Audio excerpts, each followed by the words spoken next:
बकवास कर रहा है जो बीजेपी वाले, एनडीए वाले, जनता दल यू वाले, ये सब बकवास व्यर्थ चला जाएगा इसका। तुमने क्यों एसआईआर लाया, क्या कारण था?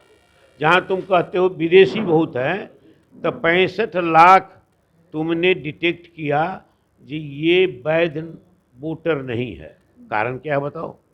अब 65 लाख में कितने बांग्लादेशी है, कितने नेपाली है, कितने पाकिस्तानी है, ये बताओ। खुली मंच पर चुनौती दिया था तेजस्वी जी को, तभी तो खुली मंच पर आ रहे हैं वो, जाके बहस करें उनसे।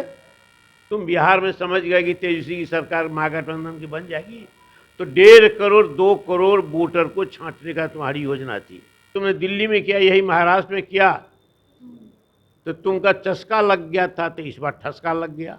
कि राहुल गांधी क्यों नहीं मान रहे हैं तेजस्वी यादव को सीएम फेस, सवाल किया गया उनसे, सवाल का उन्होंने जवाब नहीं दिया और क्वेश्चन ही बदल दिया गया। मंगनी लाल मंडल जी का क्या स्टैंड है इस पे? कौन चीज में पूछा गया, जब तेजस्वी यादव महागठबंधन के सीएम फेस है। तेजस्वी का बाप जो है लालू प्रसाद यादव, शेरे बिहार है वो, और पिछड़ा का बेटा जब चीफ मिनिस्टर आया तो पचा नहीं, तो षड्यंत्र किया फॉर्डर स्कैम का, 1100 करोड़ रुपया का स्कैम, जो इसको जेल भेज दो ये चला जाएगा। 5 वर्षों के लिए मुख्यमंत्री बने थे, 27 महीना भेज दिया, और कर्पूरी ठाकुर को भी भेज दिया वैसे महीना में। नमस्कार, लाइव बिहार देख रहे हैं आप, आपके साथ मैं स्नेहा गुप्ता। इस साल के अंत में बिहार में विधानसभा का चुनाव है और 243 सीटों पर ये चुनाव काफ़ी ऐतिहासिक रहेगा, क्योंकि इस बार महागठबंधन मजबूती के साथ मैदान में है। आपको बता दें, वोट अधिकार यात्रा चल रही है और इस दौरान महागठबंधन के जितने भी विपक्षी दल के नेता हैं वो एकजुटता के साथ वोटों के बारे में लोगों को बता रहे हैं और ये भी जानकारी दे रहे हैं कि किस तरीके से सरकार और चुनाव आयोग उनके वोटों को काट रहा है। ऐसे में हमारे साथ खास बातचीत करने के लिए राजद के प्रदेश अध्यक्ष मंगनी लाल मंडल जी हैं। पहले तो बहुत शुक्रिया बात करने के लिए। धन्यवाद। कैसा माहौल है, आप देख रहे हैं किस तरीके की चीज़ें हो रही है, वोट अधिकार यात्रा सक्सेसफुल तो हो ही रही है, जनता का प्यार कैसा मिल रहा है? 74 में जो आंदोलन हुआ था वो 2 जगह से शुरुआत हुई थी, बेतिया से, उसके बाद मधुबनी से। मधुबनी मेरा गृह जिला है, हम भी उस समय में विद्यार्थियों के विषय में काम करते थे, जेल गए थे, मार खाए थे। उसके बाद बिहार में जो जन आंदोलन उभरा वो स्पॉन्टेनियसली था, मतलब स्वतः स्फूर्त था, किसी ने ऑर्गेनाइज नहीं किया, क्योंकि जनता तत्कालीन शासन से उब चुकी थी। मन में जो आक्रोश था, मन में जो द्रोह की भावना थी, वो सब प्रस्फुटित हो गया और जन आंदोलन हो गया। वही स्थिति उससे बढ़कर की स्थिति है, और उससे बढ़कर की स्थिति है कि जनता अब एक अभी आया था जो एक मंत्री को दौड़ा दिया गाड़ी से निकाल करके, हालांकि मंत्री को दौड़ा दिया गाड़ी से निकाल के, उस पक्ष में हम नहीं थे, लेकिन एक बात है कि दौड़ाने की जो प्रतिक्रिया है, तरीका है, वो जन विद्रोह, जन आंदोलन का है।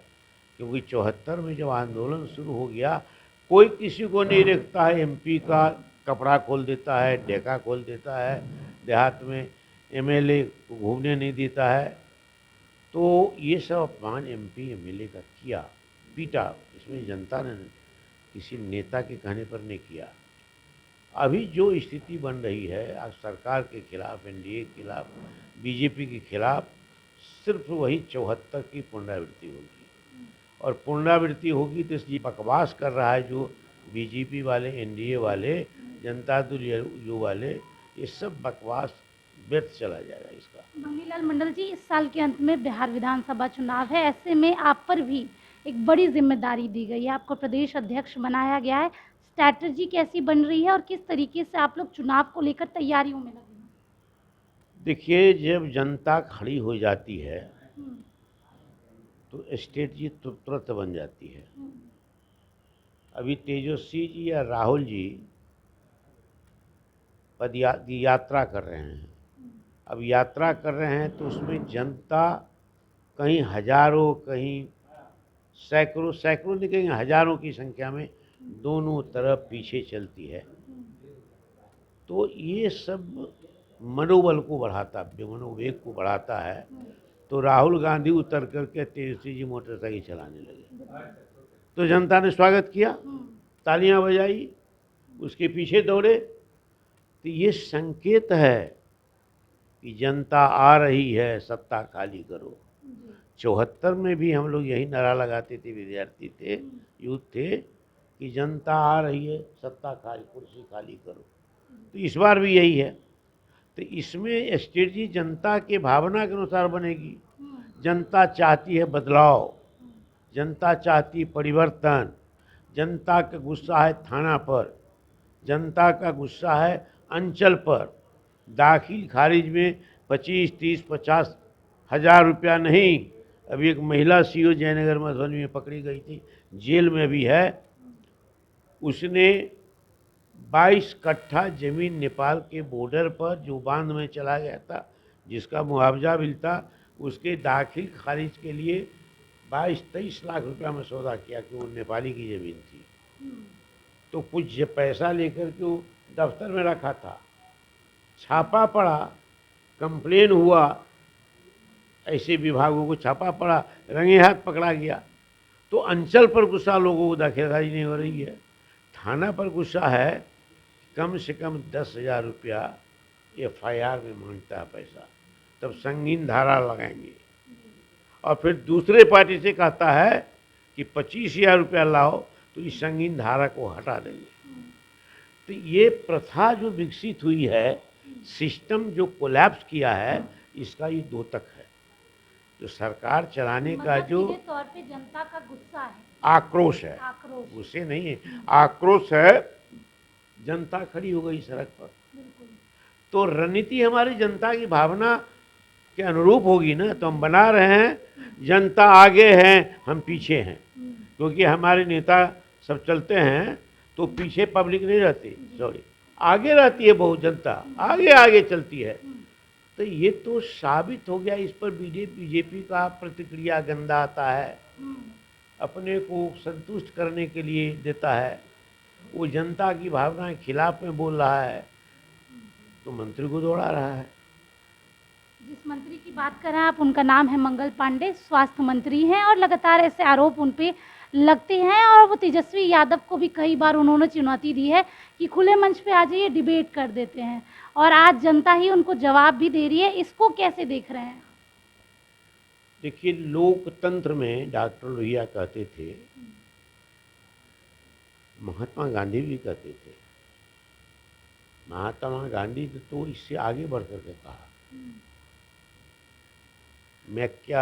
लुई फीसर अमेरिकन थे, साबरमती में वो यदा कदा जाते रहते थे, अरबदा साबरमती। तो लुई फीसर ने कई लोगों पर लिखी है, जिसमें USSR के भी नेता सब थे और महात्मा गांधी पर।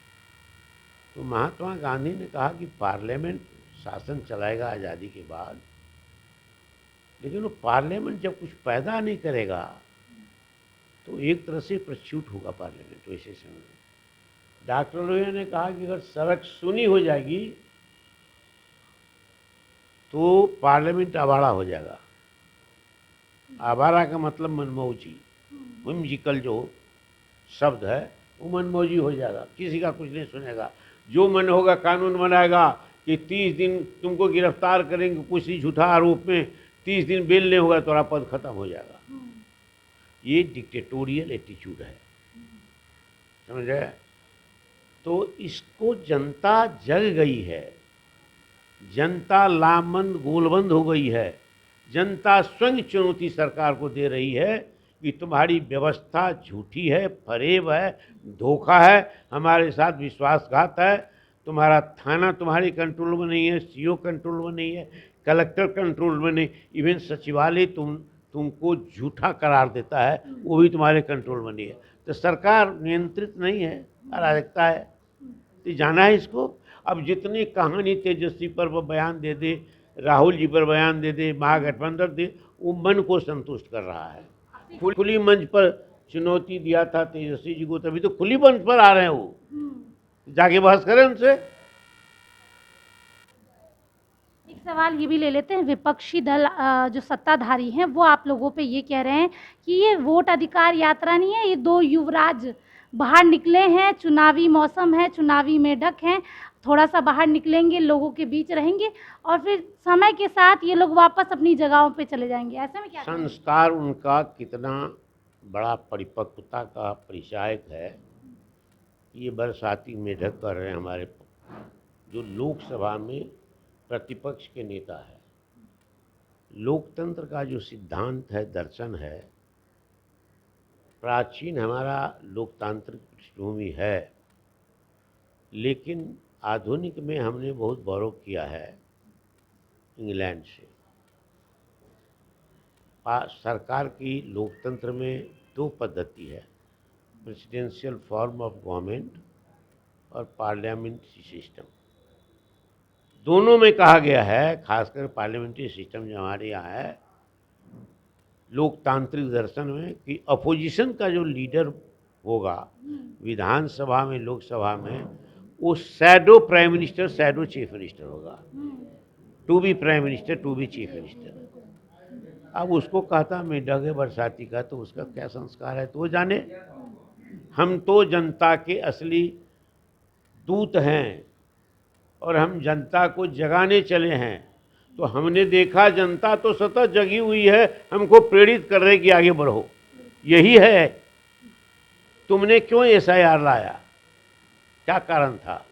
जहां तुम कहते हो विदेशी बहुत हैं, तो 65 लाख तुमने डिटेक्ट किया जी ये वैध वोटर नहीं है। कारण क्या है बताओ? अब 65 लाख में कितने बांग्लादेशी है, कितने नेपाली है, कितने पाकिस्तानी है, ये बताओ। तो तुमने जो लिस्ट हमको दिया, अपलोड किया साइट पर, तो उसमें तुमने डिलीटेड किया, कॉज ने लिखा, रीजन नहीं लिखा। और जब सुप्रीम कोर्ट में हमारी पार्टी ने मामला को, हमारे वकील ने उठाया, तब सुप्रीम कोर्ट ने आदेश दिया कि तुम रीजन के साथ, कॉज के साथ डिलीटेड बताओ। तब कहाँ बताया कि 65 लाख में कितना बांग्लादेशी है? कहता ड्यू टू डेथ। तो जो महिला, हम खगड़िया में गए तो हमारे सामने लाया वीडियो हमारी वर्कर्स बूथ पर से, चिल्ला चिल्ला का महिला कहती है कि हमारा दादा, हमारा ससुर, हमारा पैतृक जितने लोग थे हमारे बाप का, इसका इस देश में 7 पीढ़ी से हम हैं, हम विदेशी कैसे हो गए, मर कैसे गए? तो झूठा कौन है? तुम पकड़े गए चोरी में कि तुम बिहार में समझ गए कि तेजस्वी की सरकार महागठबंधन की बन जाएगी, तो 1.5 करोड़ 2 करोड़ वोटर को छांटने का तुम्हारी योजना थी। हमारा जहाँ जहाँ घनत्व है वोटर का, उस सबको आइडेंटिफाई तुमने कर रखा था। वो यहाँ 10-20 लाख, मैंने ये 1000 नहीं, लाख 50,000 एक कंस्टिट्यूंसी में काट देंगे, हम जीत जाएंगे, वो हार जाएगा, सरकार मेरी बनेगी। क्योंकि तुमने दिल्ली में किया, यही महाराष्ट्र में किया, तो तुमका चस्का लग गया था, तो इस बार ठसका लग गया। तो ये ठसका के जवाब दो, जनता का ही ठसका है। बस आपसे आखिरी सवाल लूंगी कि राहुल गांधी क्यों नहीं मान रहे हैं तेजस्वी यादव को CM फेस? सवाल किया गया उनसे, सवाल का उन्होंने जवाब नहीं दिया और क्वेश्चन ही बदल दिया गया। मंगनी लाल मंडल जी का क्या स्टैंड है इस पे? कौन चीज में? पूछा गया जब तेजस्वी यादव महागठबंधन के CM फेस है। तेजस्वी का बाप जो है लालू प्रसाद यादव, शेरे बिहार है वो, और पिछड़ा का बेटा जब चीफ मिनिस्टर आया तो पचा नहीं, तो षड्यंत्र किया फॉर्डर स्कैम का, 1100 करोड़ रुपया का स्कैम। जो इसको जेल भेज दो, ये चला जाएगा। 5 वर्षों के लिए मुख्यमंत्री बने थे, 27 महीना भेज दिया। और कर्पूरी ठाकुर को भी भेज दिया वैसे महीना में, क्योंकि भी अति पिछड़ा का बेटा था। तो तेजस्वी यादव पचेगा? नहीं पचेगा। लेकिन जनता जब तैयार हो जाएगी तो गद्दी पर तो बैठना तय है।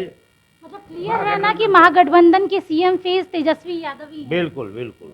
चलिए देखिए, CM फेस तेजस्वी यादव ही है महागठबंधन के, और जहाँ जहाँ कमल नहीं दिखा वहाँ वहाँ वोट काटे जा रहे हैं, जिसका विरोध सीधे तौर जाने की योजना थी जो फिर उसकी नहीं चली। तो देखिए सीधे योजना विफल हो चुकी है और ये हुंकार है। आप बनी रहिए हमारे साथ, तब तक के लिए बहुत बहुत शुक्रिया।